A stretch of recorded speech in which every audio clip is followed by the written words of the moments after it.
ትችላላችሁ ነው እያልኳቸው ያሉት። ገባችሁ አይደል? ከየት ነው የተነሳሁት? እኔ ከማዳም ቤት ሽንት ቤት አጠቤ ሽንት ቤት ጠርጌ ሽንት ቤት እንደዚህ ፈቅፍቄ ጠርጌ ነው እዚህ የደረስኩት። ስለዚህ እሱ እናንተም እዚህ ቦታ ላይ ትደርሳላችሁ። እግዚአብሔር ይመስገን ደግሞ አብሽርም እያላችሁ ነው እዚህ የደረስኩት። አብሽር አለን። ብዙ ልጆች አሉ።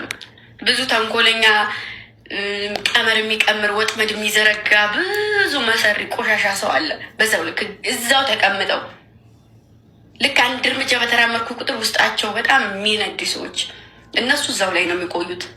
ሌላ ከኔ የተሻለ ሰው ደግሞ መውጣት ሲጀምር እዛ ሰው ላይ ይቀጥላሉ እንጂ እኔን ከሆነ ጊዜ በኋላ ይተውኛል። የሚተውብኝም ደግሞ በራስ መተማመን ስላለኝ። ገባችሁ? በራስ መተማመን ሊኖራችሁ ይገባል።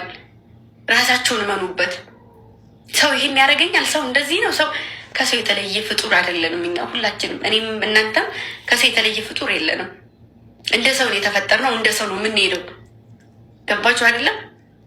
ግን ደግሞ እናንተ እዛ እየተሰቃያችሁ በክሎሮክስ እጃችሁ ቁምጥምጥ ብሎ አምር መስሎ እዚህ ጋር ስንቱ ነው እየሰራበት እየተጠቀምበት ያለው ስንቱ ማርያምም። ስለዚህ በርትታችሁ ጠንክራችሁ ከዛ ቦታ ለመውጣት መሞከር፣ መጣር፣ ተስፋ አለመቁረጥ፣ ጭራሽ በህይወታችሁ ተስፋ አለመቁረጥ እና ኮንፊደንስ እና ደግሞ ማለት ነው ዩቱብ ላይ ጥያቄዎችን ጠይቁኝ። እኔ ጥያቄዎችን እመልስላችኋለሁ እዛው ዩቱብ ላይ ማለት ነው። መጠየቅ የምትፈልጉ ጥያቄ ምናምን ካለ ጠይቁኝ፣ እኔ መልስላችኋለሁ። እና እኔ እግዚአብሔር ይመስገን አርሼ ወይ የሆነ ነገር አድርጌ